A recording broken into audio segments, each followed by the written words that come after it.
Hindi ko na kayang pigilan ang bigat nadala ko sa loob. Sa bawat sandaling nakaharap ko sila, bumabalik ang lahat ng sugat. Sinubukan kong manatiling matatag, pero bumigay din ang puso ko. Sa gitna ng katahimikan ng silid, sumabog ang mga luha.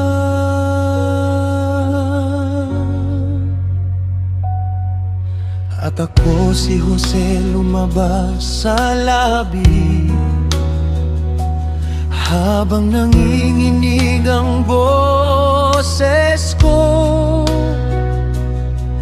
Ang mga matang puno ng takot noon, ngayon ay puno ng gulat.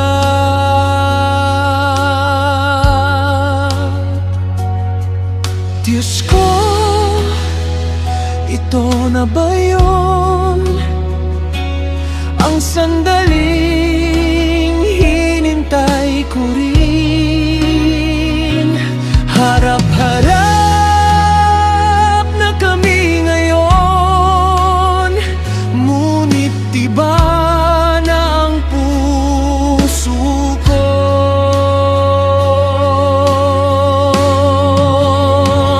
Kung galit ang pipiliin ko,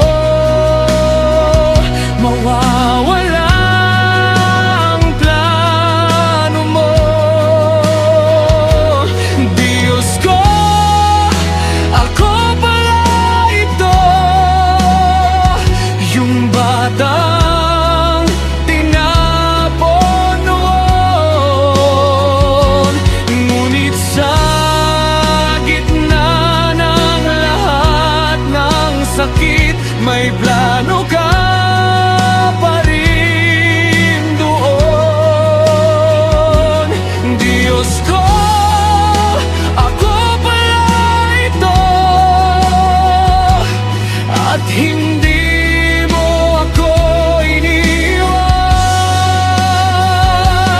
Ang ginawa nila laban sa akin, ginawa mong daan ng kaligtasan.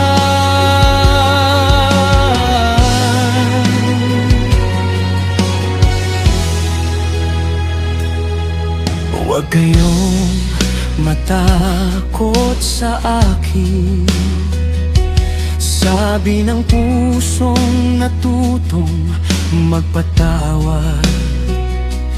Hindi kayo ang may huling salita, ikaw ang may hawak ng lahat.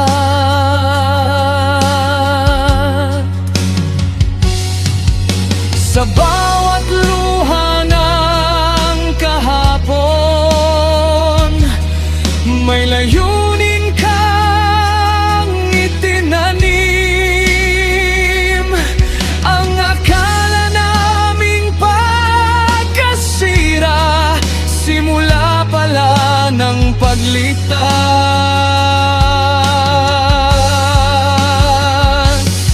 Kapag ikaw ang gumalaw, mas malaki ka sa kasalanan.